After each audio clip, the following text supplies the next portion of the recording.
Hey guys, welcome back to the SnowDrift channel. It's awesome to have you here today.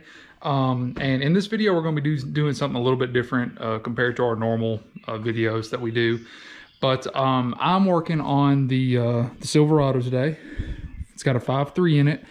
And with the baby on the way, I've got a few things I want to get done to it. I know we just got the MDX that you guys would have seen in a previous video, but I want all the vehicles to be functional, you know, so... well, fully functional. The truck works great. I love this thing. It's got a few problems. It's got water in the headlights, things like that. But body's straight. You know, it's got a few nice little aftermarket upgrades here and there. But the AC's not working, as you can tell from the title of the video. So I figured out that you can't really see it very well, but you may be able to. Right down there is the AC compressor, and I basically figured out that it's locked up. So just for example here, I'll show you guys. I've actually got a few things I want to do to the truck, but just for the sake of this video, I'm going to show you guys step by step pretty much how to change out this guy and a few other things. So pretty much, I don't want to do this too much, but so as many of you probably already know, with a AC compressor, you've got the outer pulley that can spin freely, and on the inside here you have the AC clutch, and this can spin independently of, well, I guess technically the outer pulley can spin independently of the clutch here. As you can see, it moves freely there. And what happens is that it's got a plug here and a plug there. One of them, I'm not going to claim to know everything about AC compressors. I'm not an AC guy. I just know how to work on shit. What happens is that basically this is an electromagnet in here, and when the AC compressor gets the correct signal, the electromagnet engages, and then this pulley and this pulley will move in unison. Well, what has happened is, and I can't necessarily demonstrate this very well because I can't reach it in its current state, but if I was under the truck, my old AC compressor, the outer pulley spins fine, but the clutch on the inside is locked up. So that's what's wrong. So I'm going to be replacing the AC compressor. I'm going to be making sure that all the lines are clean and clear. When it locked up, it chewed the belt up and it melted it and threw the belt off. And this has been 4 or 5 months ago, but it was cold. Well, we got our first 80-degree hit of weather a couple days ago, and I'm just not dealing with it. I consider this a family vehicle. And the MDX, which is sitting outside, I consider that a family vehicle. And if we take our newborn somewhere, I want there to be AC. No ifs, ands, or buts about it. That's what I want. So that's what we're going to be fixing. So I'm going to show you guys how to get that off, but we need a couple more parts. And what I need is some PAG 46 oil. This is a 2014 Silverado. This is the first changeover year, so there's a few things different. So this guide may not be able to help you with your 2013 and under Silverado, but I'm sure a lot of the parts they're pretty much the same. This is a 5.3. They've used these for a long time. So the first thing that we're going to be doing and going to pick up is some PAG oil, some O-rings, and the expansion valve. And to my knowledge, you know, I worked at O'Reilly's for a few years. I understand what, you know, most of the parts are and how they function. And so in my mind, I was like, okay, I need to get this and this, and you know, I got to thinking orifice tube. Well, come to find out, the 2014 Chevys and up don't have orifice tubes. They have expansion valves. So if you pop the hood and you're looking in the engine bay, the expansion valve is right there. And these are the tools you need to get it off. I've got a deep well 1/2 inch with my 3/8 ratchet and an extension. So all I did was I came in here. I did jump the gun on you guys a little bit, but I wanted to give you some quick information. So came in here and I undid this 1/2 inch right here. Pretty simple to get to. There we go. And then you're going to just pull the high side and low side off. Low side being the larger tube here, or the pipe, hose, whatever you want to call it. You pull that off. There's that. And this one has an O-ring right here. You definitely want to replace that and then lube it up with some PAG oil, but we're just going to shove that out of the way for now. Then you got the high side, pull it off, and it's less flexible, but it's also got a O-ring on it. You may not be able to see it, but I promise you it's there. So you definitely want to replace that. And then to get the expansion valve off, it's got these two Torx T25s. So I've had these for a long time, actually. I used these to build my fence at the old house, if you guys remember, and I used them for several occasions. I've got a bunch of them laying around, but I basically just picked these up probably at Home Depot, and I'm lucky that they're the right size because I've got a few things here and there. I was trying to use this, did not work. I mean, I just didn't have enough torque, but basically I got a 1/4 inch socket, shoved this in there, undid those. So now I should be able to, I already broke them loose. It was pretty simple, but yeah, you definitely want to use high quality tools here because you do not want to strip these out. If you strip these out, it's going to turn this job into a nightmare. And I believe the new expansion valve comes with new bolts. Depends on where you get it. I can't vouch for every company out there. I'm just going to run to the auto parts store and get mine. I would like to get a ACDelco one, if at all possible, a GM one, same thing. But if that's not possible, I mean, with these, I trust aftermarket companies pretty well. I mean, how could you possibly get this wrong? I mean, I may be eating my words later. I'm pretty sure the way this expansion valve works is that it's probably got a filtration system inside of it. I don't know that 100%, but in my research, I just think it's a good idea to replace these since they are such a cheap part. And I'll leave links in the description to everything that I buy to get this job done. For everyone that is curious, this AC compressor, it is a GM. You can see it right there, and the model number is right there. It's a 15-22310. I bought it off Amazon, and there's a lot of really good reviews on it, and apparently it is the new updated model and it works better. Here's the expansion valve. Cool. Like I said, I mean, I'm guessing it probably has like some kind of filtration system on the inside, kind of like how an orifice tube would work. But there's that. And on the inside here, if you guys can see, I believe there are more O-rings in here, and I'm gonna do my best to get those out of there, probably with a flathead screwdriver, maybe some pliers here and there. But I just want to put an emphasis on, you want to replace these O-rings, you guys, you 100%, and you want to lube them up with some PAG oil, and that'll keep your AC system from leaking. And I know that this is like the biggest headache. Like, AC systems suck to work on, and it sucks when they break. So I'm hoping this video helps you, because I cannot find a video showing this stuff. I mean, there's plenty of videos on YouTube of how to replace the condenser, but as far as I know, my condenser's fine. And if that's something I have to replace in the future, then, I'm glad those videos are out there, but I haven't got a video explaining this fix with the compressor. So hoping this video helps you out, and we'll continue when I get back from the auto parts store. Okay, you guys, so I decided that I actually have to go to a chiropractor appointment here in a little bit, so I'm just gonna wait until then to go to the auto parts store. So I thought I'd just run you through my setup really quick. Got the truck jacked up. We're gonna go ahead and pull the old compressor out.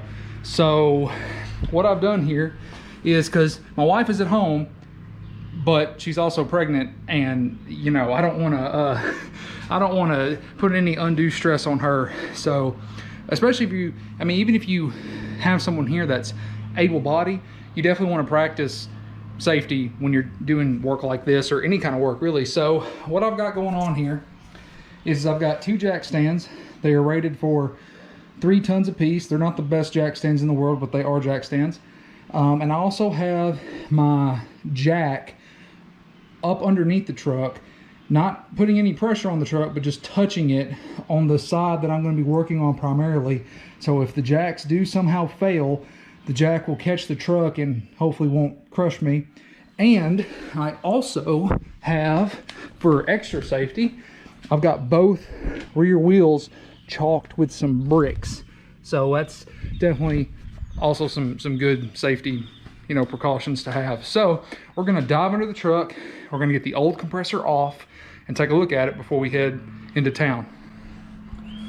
Basically, you you got 2 bolts holding it in. This guy right here, which goes into the block, and then this long one right here, it actually catches onto this side. And so you just got 2 bolts holding it in. And like I said, this one goes all the way through, and then this one just goes into the block. They are 1/2 inch, so should be pretty simple to get to. You might be able to get to the top one from the top, but I got to it pretty simply from the bottom. So you got the first one right here, and from down here, like I said, you can't see it, but you got the second one right there. Let's see if I can actually snake you guys up through the bottom. And yeah, right there, if you can see it. I can't even see it, but you guys may be able to see it. So I got them both knocked loose, so I should be able to just go ahead and pull these off. Actually, this one's a stud, so coming out through the block, so that's nice. So don't lose that. And I should be able to just get this one by hand with the socket attached to it, I hope. Yeah, it's pretty friendly once you get them both knocked loose. The real trouble is going to be whenever you start to take the actual AC lines off. We may actually have to go up and take out the fender liner in the wheel, so that way we can see better, get better access maybe. There we are. This one goes here, and then this one goes all the way through to the back, just like that. Now, I'm not 100% sure what the next course of action could be. Maybe we can take this wheel off. That would help us out a little bit. Maybe take this fender liner out. Probably wouldn't be the worst idea in the world, because I mean, it's right there. I'm gonna explore some options, and then I'll get back with you guys. I'll let you know which way works best for me. All right, let me catch you guys up to what I've done. So I had to get a step ladder for the first time in my life to get up in the truck better. I took the wheel off, which helped a little, I guess. And I also took out the air box, which is pretty simple to do. All you gotta do is loosen this clamp up, and it's just, you know, it's right over there, and it's held in by just these tabs right here. Once you get this off, you can just pull up and you can fish it out of here pretty easily. So now I can see in here a little bit better. So I've got to get that plug unplugged, and I think I'm going to be able to get to it a lot easier from here. But I also have to figure out a way. There's a bolt right down there holding the high and low pressure lines on. I'm going to have to figure out how to get that off. But once that's done, I should be able to pull it. So hopefully that'll happen. Take your 1/2 inch and you snake way down off in here. You might be able to see where your socket goes. It goes right here on this thing. You might just barely be able to see the tip of that stud sticking up. There, that is on the stud. My socket here is butted up against what is the shock housing, or the part of the frame where the shock and strut bolt to. So this is my Craftsman 1/2 inch deep well. Don't want to mess with that. So over here, as you can probably tell, I've got this 1/2 inch from somewhere else. I don't know, it's a performance tool, so I'm not real sure where it came from. But I've been working on getting it cut down, and I'm only cutting it down a little bit, but it's the same length as my Craftsman one. And I'm hoping that after I get it cut down, that I'll have just enough room to either A, just get a ratchet on it and be done with it, or B, use my elbow here, my swivel joint, whatever you want to call that, and get it on there and get the nut broke loose. So that's what I'm working on. This may not be the correct way to do it. It may not be by the book or whatever. I'm sure an actual Chevy mechanic out there somewhere is like, you're doing it all wrong. I don't care. By the time you see this video, this job will be over, so it won't matter anymore. I did get the first plug loose though. If you see way down there, I got the first plug undone. So I've got all the bolts undone. There's one plug left. So after I get the high side and the low side disconnected from the compressor, there shouldn't be anything left holding it onto the truck except for this plug back here. And I'm hoping that I can get to it after I get the unit off the truck. Okay, not the prettiest job in the world, but I got it done. So I'm going to take the grinder and clean this up a little bit.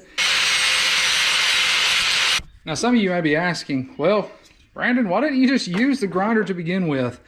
Well, I'm already dealing with really tight tolerances, and I wanted the cut to be as clean as possible. Oop. So that's why. That's the only reason why. So now, it's not by any means perfect, but this should work. So let's go back to our previous position. And I'm gonna go ahead, well, no, let's just wait. So let's see if we can get this guy on here.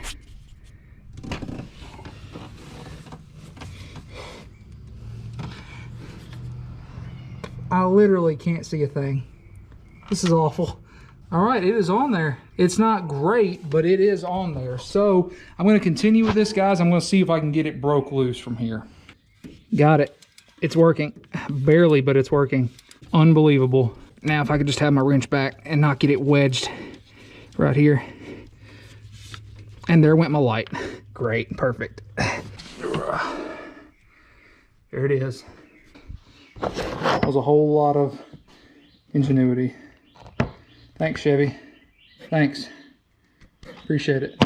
So now, in theory, I should be able to pull off the high and low side from the compressor. Maybe not pull it off, but it's definitely loose. Oh, no, there it went. It's off. I'm not 100% sure about where the high side went.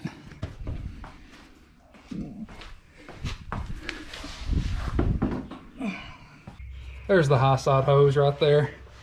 It just fell down a little bit further. Hopefully there's enough room to fish it out from here. I really think there will be.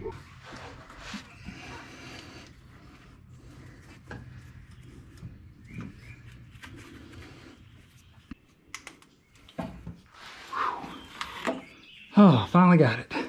All right, you guys, so it is a new day. It's the next day, and I had to come to a screeching halt with the work on the truck because I went to O'Reilly's and they didn't have everything I needed at the time, which is just a darn shame. But what they did have was some PAG oil, PAG 46 to be specific. That's what this truck calls for. I think that's what most Chevys use is PAG 46. So keep that in mind, useful little tidbit of information.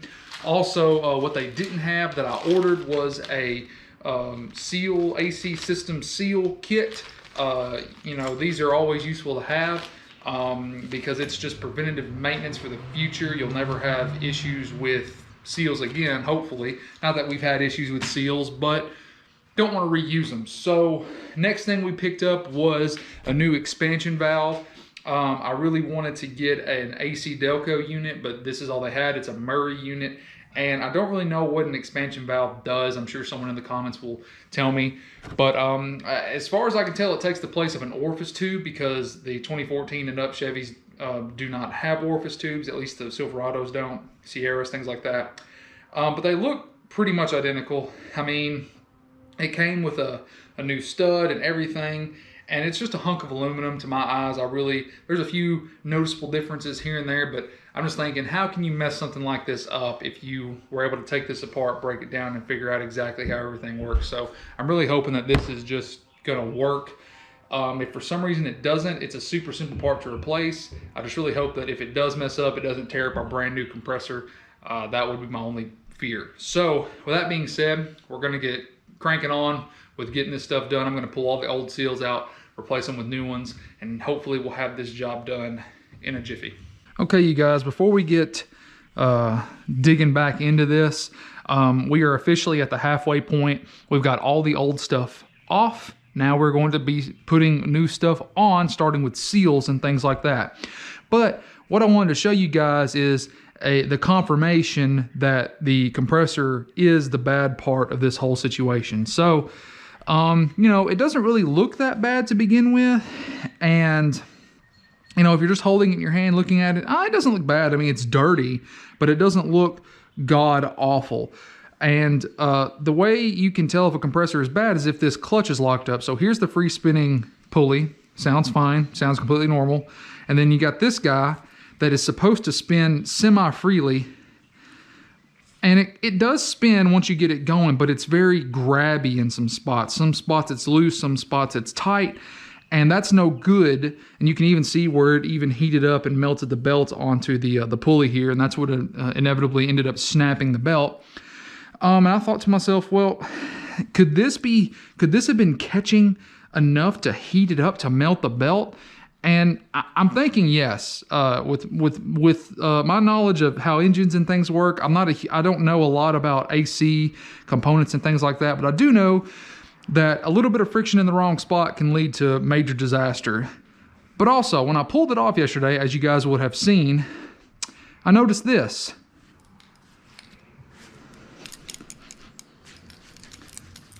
Some interior, bits going on here and there, making some noise. I don't know if something is like physically broken inside of this thing, but either way, this compressor seems to be working a lot better than this one, a lot more free flowing. And I've also read that this is the new design from Chevy. So either way, I think we're going to be in good standing. What I'm going to be doing now is I'm going to be taking some compressed air and I'm going to be blowing these lines out. I'm going to be starting from the bottom and just shooting some compressed air through the high and low side just to make sure that there's no debris in here. I don't want there to be any like metal shavings for any reason whatsoever. So I'm going to do that real quick, get everything cleaned out. Then we're going to start replacing all the O-rings that we can get our hands on.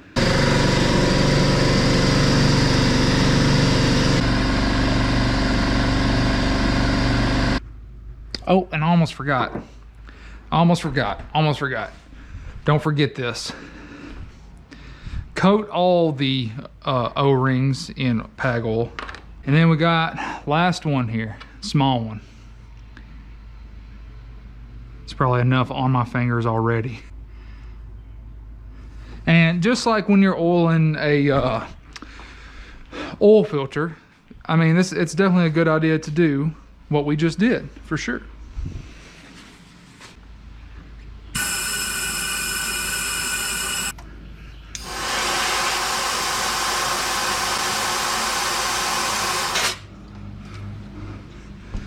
And we may not have gotten anything out, and I'm okay with that.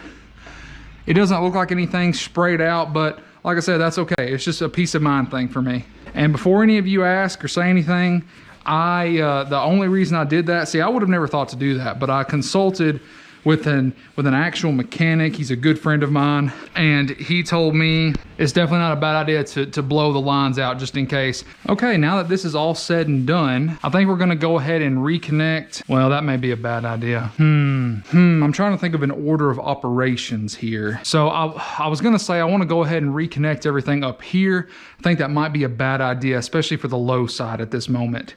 Instead, I'm gonna think and clean up at the same time. One thing that we do have to do is we have to make sure that there's no PAG oil already in this thing. So we're going to turn this guy while also, I don't really have anything to dump this into. I'm just gonna aim it into the trash here, but we're gonna hold the compressor upside down and spin the clutch to see if we can get anything out of it. Because we've got to put PAG oil in this thing. And there's nothing coming out. So now we're going to add PAG oil, which should be exciting considering I've never done it before. Okay, you guys, I apologize. I hit record and for some reason my camera decided to just immediately stop. So let's just pretend for a minute that this is my new compressor. So putting in that PAG oil, that was the biggest mess that I've ever had to deal with in my life, I think. So long story short, I was under the impression that you added PAG oil through the hoses, like the low side or the high side.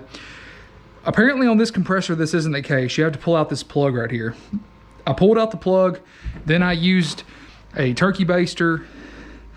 Kind of like, I mean, this isn't a turkey baster, but this is an attachment that went up in the turkey baster. And then I stuck it down in the bottle and I sucked some out. And then I put the needle down into the hole and added in. Added about 4 ounces.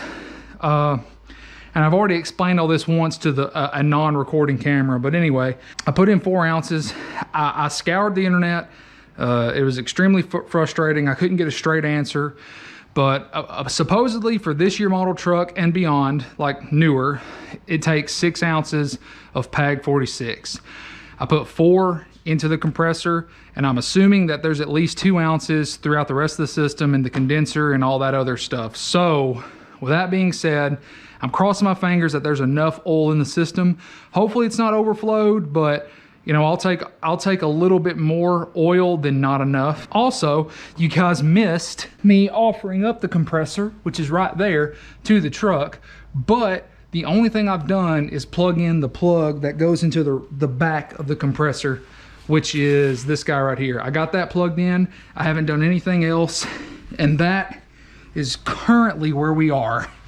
So right now I'm working on getting the high and low side hooked up, and if I can get them started and get that nut in there, then I think we'll be almost home free. There. Sorry, I know that's really hard for you guys to see, but right there, if you guys can see it, we got it started. They're not perfect by any means or any stretch of the imagination, but they're close. Whew, okay. That was a workout. But I got the bolt on. We're good to go, or the nut rather. So now it's just going to be a matter of me tightening that bolt up and getting the compressor bolted back up to the block, and then get that final plug plugged back in. Then we can work our way up to the top and get everything else hooked back up the way it needs to be. Okay, you guys, real quick, a good amount of time has passed since we last spoke. So number one tip I can give you when getting the compressor back on, as you can probably not see it all, we got the compressor back on. Both of the electrical connectors are plugged in. I've got the high side and low side hoses bolted down, torqued down really tight, so they're good to go. New gaskets everywhere. But the biggest problem I had was getting the compressor lined up with the block. So this right here is the stud that threads into the block, and it mounts up right here, as you guys can see. So this stud it stays connected to the block, and that's how it mounts up. And you're supposed to be able to slide this thing on and then tilt it up and put that long shank bolt in here and tighten it up. Well, this right here has been the biggest headache out of this entire installation. So number one tip I can give you, take this thing off. All you gotta do is take the bolt that comes off the I can't remember what this is called now. I want to call it the evaporator. It's not. Just that. Take the bolt that's off this and the bolt that actually comes on the stud itself, and put these on here like that, and then you can twist it out of the block. So that's my number one tip for you guys, is to do that. So when it's sticking out of the block, that's what you're looking at right there. You can even tighten it up using that, which, I mean, I didn't even think about that. You can take a, I can't remember what it was. Okay, you can take a 5mm, apparently, and you can avoid what I just did. Either way will work. Either way will work. So I'm just going to take this 5mm and I'm going to thread it back into the block just to make my life easier and not having to mess with this other setup. But either way will work. Like I said, trust me, it's a lot less trouble than dealing with what I've dealt with for the past hour and a half probably. And this is going to be a pretty slow process, but it's worth it. Best advice I can give, take this stud out of the freaking block. They should have just made it a bolt. I mean, I can also understand why they didn't make it a bolt, but man, unbelievably troublesome. So now that that's done, we can go ahead and take the nut and put it back on. There should be another nut here somewhere. Oh, it was already down here. I'm just stupid. And this doesn't have to be super tight either. Tight enough though. All right, you guys, so this is the very last thing that we're having to do. We got to put the, I still can't remember what this is called. I'm so tired that I'm just at my brain capacity is at a complete loss. Expansion valve. That's what this is. So last thing we have to do is we have to install the expansion valve back onto the truck. And so it didn't come with any new bolts. It came with a new stud, but we're just going to be reusing these bolts. Not the end of the world. I would have liked to have used something that, you know, wasn't this rusty, but you know. And I'm just going to get this one snug. I'm not going to get it tightened down all the way yet. I'm going to get the other one started first.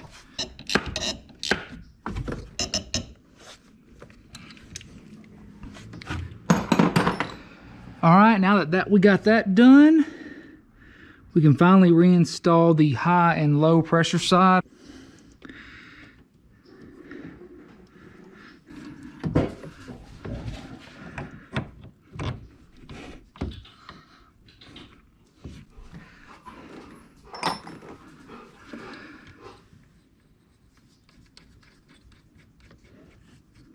Okay, you guys, so that is it for the installation of the expansion valve and the new AC compressor. Would I recommend someone doing this at home themselves? I mean, as with everything, it depends on your confidence level. Anything can be done. I mean, what it boils down to is that it's just a bunch of nuts and bolts. It's not that difficult. The PAG oil thing kind of threw me for a loop. I think I've got that sorted out. And it's just the position of this AC compressor. I mean, I know you guys probably hear this a lot, and I probably say this a lot too, but it just seems like it was an afterthought. Like Chevy was like, okay, we got this really nice looking truck. We got the engine in, very good, ship it.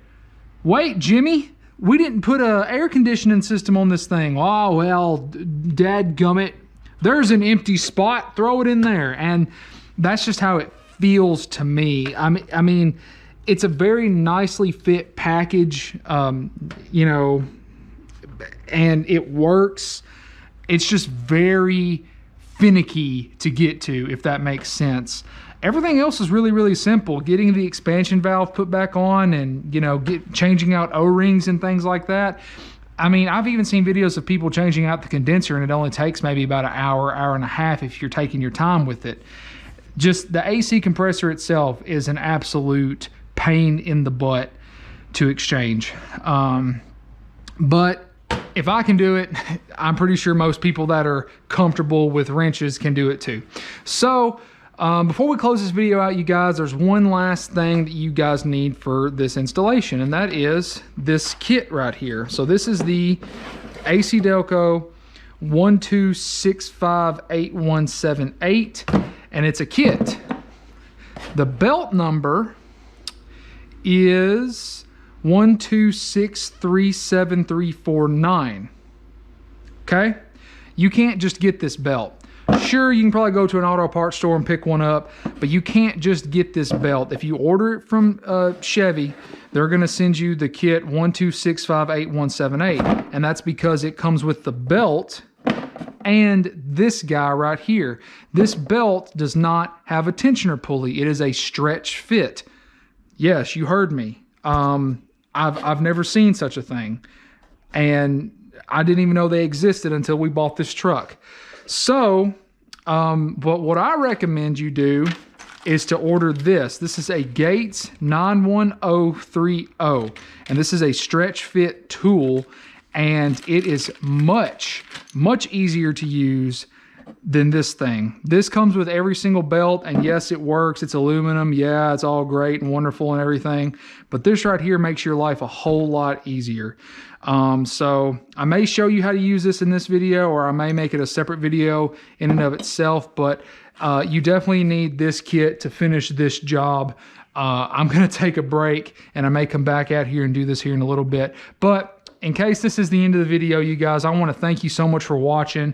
If you've never been to this channel before, welcome. Awesome to meet you.